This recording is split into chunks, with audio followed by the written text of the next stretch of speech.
guys, welcome back to the channel, and today we're going to be reviewing the SW-05, otherwise known as the Snow Wolf M1A1 Thompson.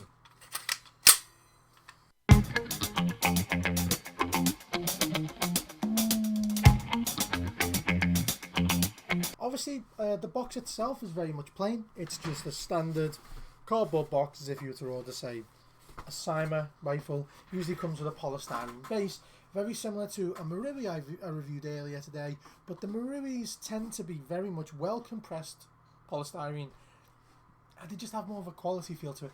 It feels almost like Megamikey puts more money into the packaging than they do into the outer shell of their guns, which is hilarious and also quite possibly true. Inside the gun itself, you see this, which is the M1A1 Thompson. Here's the hop-up sticker, but it's fine, we understood what it meant. So obviously inside here you've got your magazine, you have your sling, and you have your BBs, which are useless, and please just throw them away. So obviously inside of here you have your sling points, which I very much disagree with this specific sling, because the amount of replicas I have purchased, and every single one always came with a green sling with metal ends. This one is black and polymer, so absolutely useless, unusable beyond a reasonable doubt. So it just made no sense whatsoever. So obviously inside the packaging as well, obviously here you've got your magazine. We'll just take that out and view it first. And inside here you've got your magazine, which for the M1A1 it's very annoying, to be honest. It has this rail based into the magazine itself, and it goes through almost the entire length of the magazine. It starts here, ends there. So obviously it's a standardised high cap where you have the wind system at the base. So you just basically open your loading gate at the front. I use my knuckle, which is extremely painful, so thank fuck I have gloves.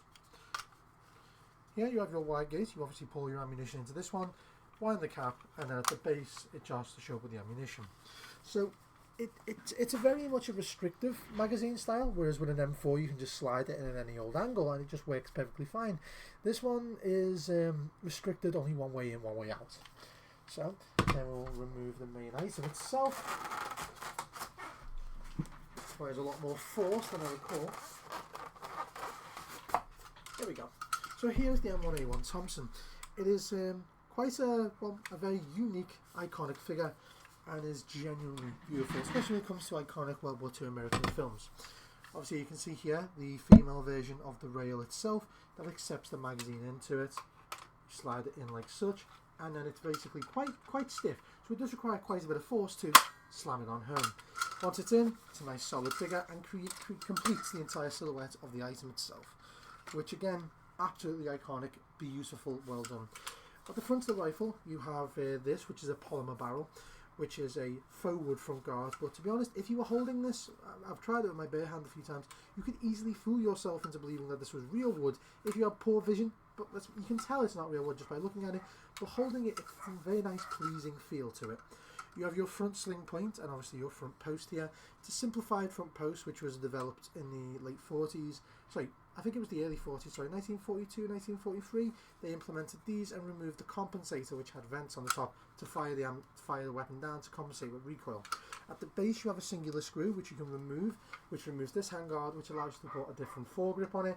If you wanted to, you could remove the entire barrel and put a completely unique front on it. At the rear, you have your other sling point, you have your full-size stock. The full-size stock does complete the icon, but it's a very, very long weapon.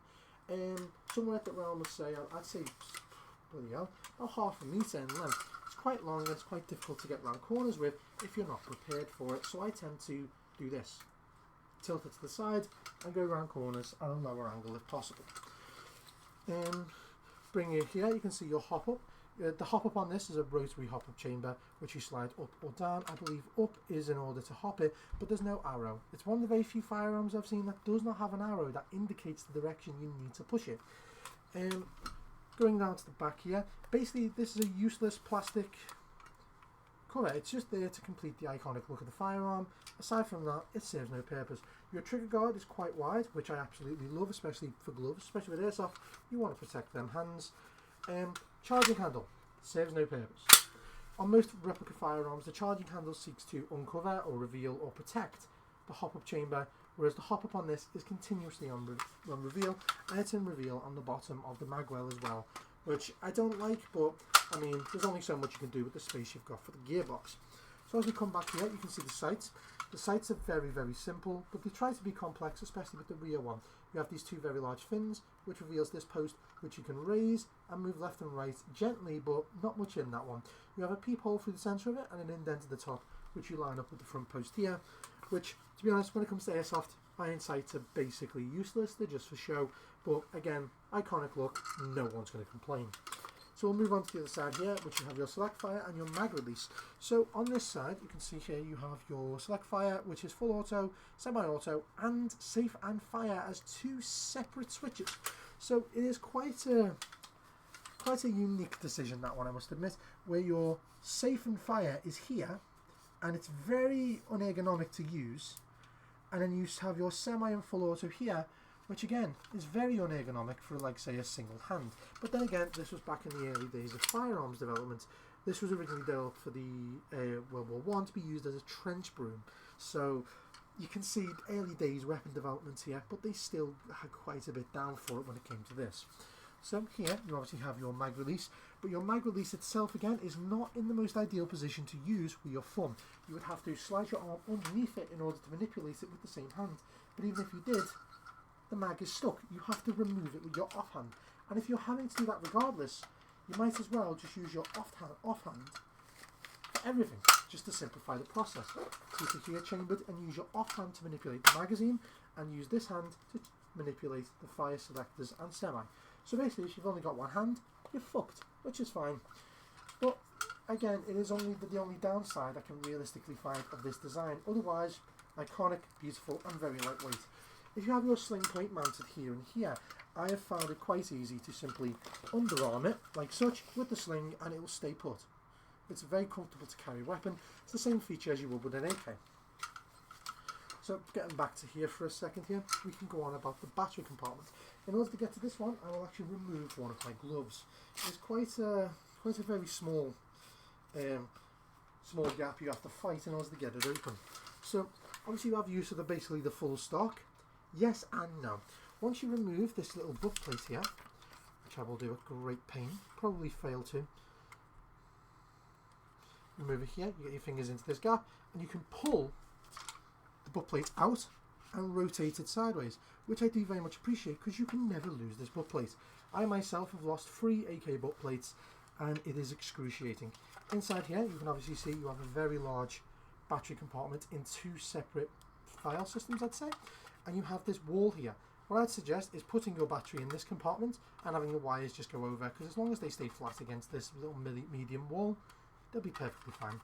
As we remove the wire, you can see it's a standard Tamiya connection, but what gave me an absolute giggle was this.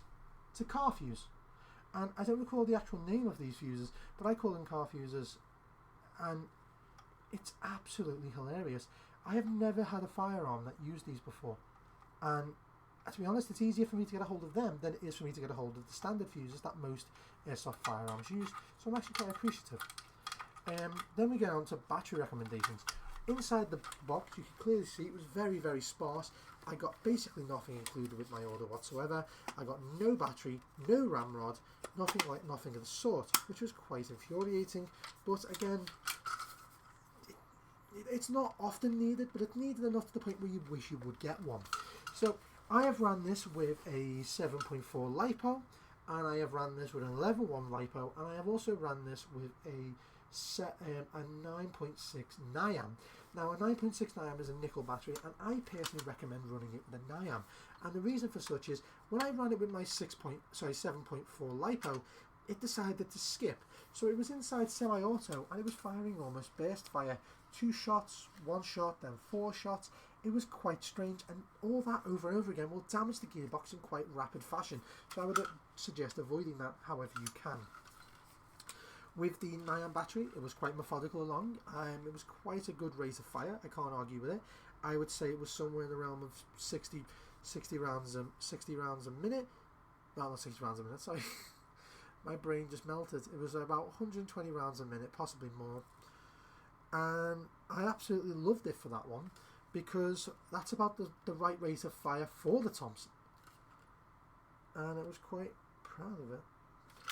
And aside from that, I don't believe there's much else to talk about when it comes to this weapon. But like I said, truth be told, I am absolutely pleased with it. I paid quite a reasonable price for it and got 2 extra high caps, both of which were Snow Wolf branded magazines, so they're all exact copies of each other, and I cannot argue whatsoever with the quality of this build. It's just, I am not happy with the hop-up, but aside from that, I can't argue with it. Thank you so much for watching. Hopefully you did enjoy. If you did enjoy, feel free to check down the channel for many other reviews. I'll see you all next time.